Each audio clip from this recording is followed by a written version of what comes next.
Pada pertengahan abad 14 hingga 15 Masehi, dinamika penyebaran Islam di Nusantara berkembang signifikan, ditandai mulai munculnya kerajaan baru bercorak Islam di Semenanjung Malaka, yang sebelumnya merupakan kerajaan vassal atau bawahan Majapahit.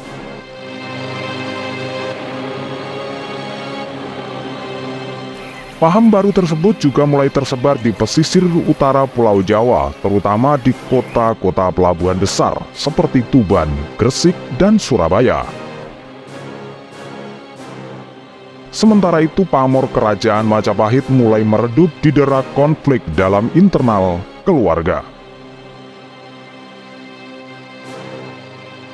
Beberapa sejarawan berpendapat perkembangan Islam di tanah Jawa salah satu faktor imperium besar tersebut runtuh.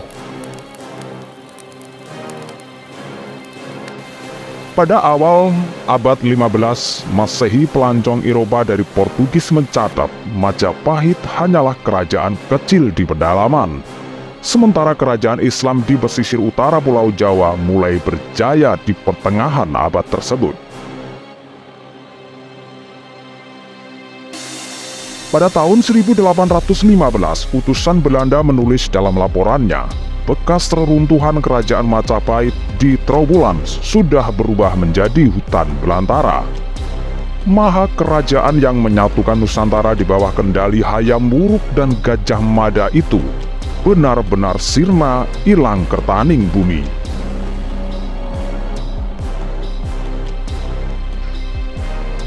Lantas, faktor apa saja yang menyebabkan kerajaan bernama lain Wilwatikta tersebut lenyap dari peradaban?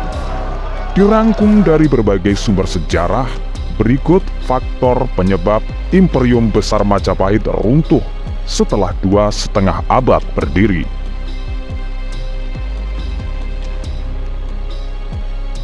Meninggalnya Hayam Wuruk dan Gajah Mada.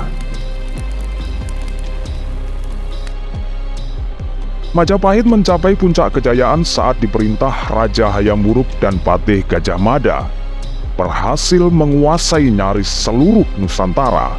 Stabilitas politik yang stabil menghantarkan Majapahit mencapai masa keemasannya, menjadi maha kerajaan yang disegani seantero Nusantara. Setelah Hayam Wuruk dan Gajah Mada meninggal, tidak ada penerus yang mumpuni memegang tampuk kekuasaan. Hal tersebut menjadi titik awal perubahan politik. Perlahan, Majapahit mulai mengalami kemerosotan secara masif.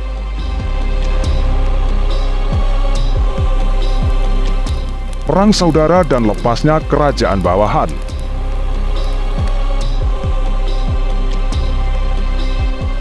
Setelah Hayam Wuruk, tahta kerajaan dipegang Wikramawardhana sebagai penerusnya.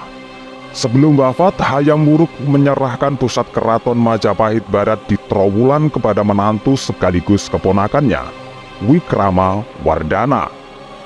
Sementara Majapahit Timur di Lumajang dipegang Briwirabumi, putra Hayam Wuruk dari Selir. Keduanya terlibat perang saudara yang dikenal dengan Perang Paregrek. Briwirabumi tewas di tangan Wikramawardhana.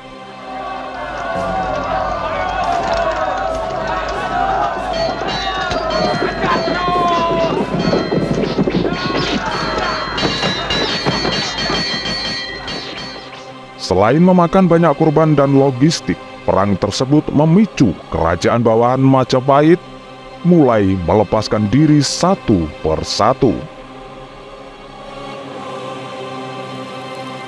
Konflik panjang dan bencana alam. Konflik internal keluarga penerus tahta Majapahit berkepanjangan hingga beberapa generasi selanjutnya, membuat stabilitas politik semakin tidak kondusif.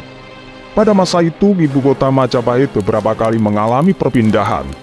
Terakhir, di Daha Kediri yang akhirnya ditaklukkan Kesultanan Demak.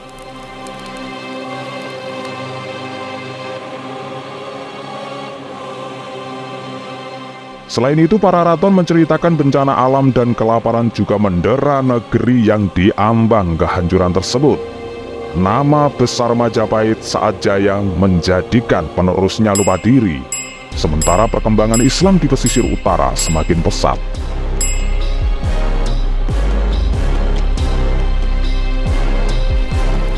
Berdirinya Kesultanan Demak dan perlawanan sengitnya.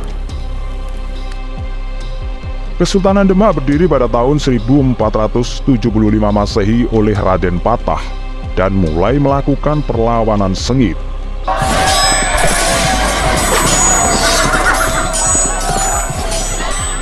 Perang berkepanjangan antara Demak dan Majapahit semakin melemahkan kekuatan Majapahit yang nyaris redup tersebut.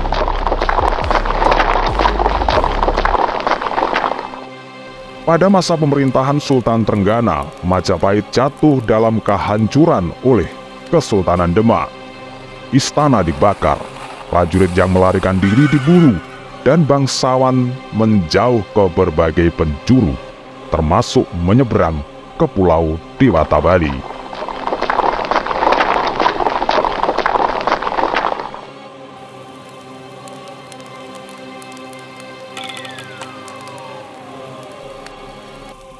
Begitulah penyebab tragis runtuhnya kejayaan Majapahit atau Wilwatikta. Ketidakcakapan pemimpin dalam mengelola negara, pelan namun pasti, menggerus tatanan negeri. Kejamnya intrik politik, saling jegal, saling bunuh sesama saudara, meruntuhkan pondasi negara.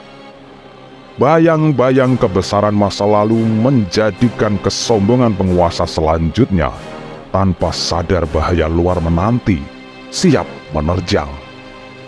Abai perkembangan zaman, sibuk rebutan kekuasaan, harus dibayar mahal dengan runtuhnya sebuah negara.